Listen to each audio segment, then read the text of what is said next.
Syedaralun, penjabat Bupati Aceh Besar Muhammad Iswanto melakukan pertemuan dengan petani tembakau di Kampung Lamkleng, Kecamatan Kutacotli pada Rabu 28 September 2022.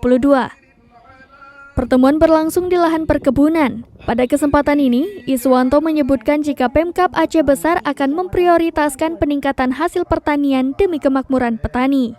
PJ Bupati meminta Kepala Dinas Pertanian Aceh Besar untuk mencatat aspirasi para petani tembakau. Pemerintah akan mengklasifikasi skala prioritas dari semua permintaan tersebut.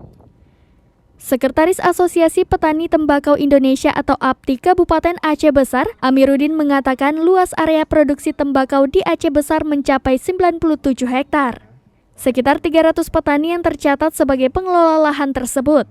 Sentral produksi tembakau di Aceh Besar terbesar di Kota Cotli, Montasik, Indrapuri, Masjid Raya, dan Selimum.